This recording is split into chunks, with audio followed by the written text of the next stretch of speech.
Esat Pashtoptani. Esat Pashtoptani, figura më polemike e historisë shqiptare.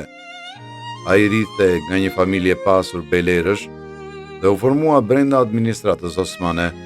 Gjatë luftës paraballkanike, ai mori drejtimin e mbrojtjes së Shkodrës pas dorëheqjes së Hasan Rizait. Ai udhëhoqi mbrojtjen e Shkodrës kundër rrethimit malazes dhe serb.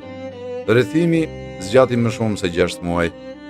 Dorëzimi i qytetit u bë vetëm pas ndërhyrjes së fuqive të mëdha, që kërkuan dorëzim pa kushte të trupave austro-hungareze dhe jo të Malit të Zi. Kjo shpëtoi qytetin nga shkatërimi dhe ruajti Shkodrën brenda kufive të Shqipërisë.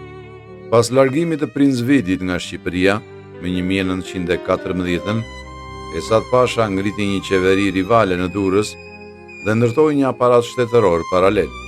Ai kishte ambicie të qarta për pushtet. Karakteri i tij politik shquhej për pragmatizëm ekstrem. Lidhi marrëveshje të fshehta me Serbinë, duke marrë mbështetje financiare dhe ushtarake në këmbim të bashkëpunimit kundër trupave osmane dhe forcave të tjera shqiptare.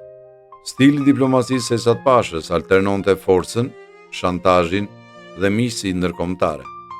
Në vitin 1919, ai mori pjesë në konferencën e paqes në Paris si përfaqësues i vetëshpallur i Shqipërisë. Aty u paraqit si figurë e rezistencës ndaj ndarjes së Shqipërisë dhe kundërshtoi hapur pretendimet greke dhe jugoslave për territoret shqiptare. U përpoq të lobonte për njohjen e qeverisë së tij dhe integritetin e Shqipërisë, duke u mbështetur te kontaktet me diplomat francez dhe britanik. Përkrahasit e tij e shohin si një figurë me rol stabilizues në një periudhë kaotike, ku ndarja e Shqipërisë ishte reale dhe aleancat me fqinjët ofronin një mënyrë për të ruajtur një farë autonomie. Ata theksojnë se ai ishte një organizator i mirë, me ndikim real në politikë dhe një diplomat i aftë që e kuptonte lojën ndërkombëtare. Kundërshtarët, përkundrazi, e cilësojnë si një tradhtar dhe politikan pa skrupuj, që kërkonte pushtet me çdo kusht, edhe në kurisë të interesave kombëtare. Esati është akuzuar për bashkëpunim me pushtuesit serb, për përçarjen e lëvizjes kombëtare dhe për rolin e dyshimt në vrasjen e Isa Boletinit.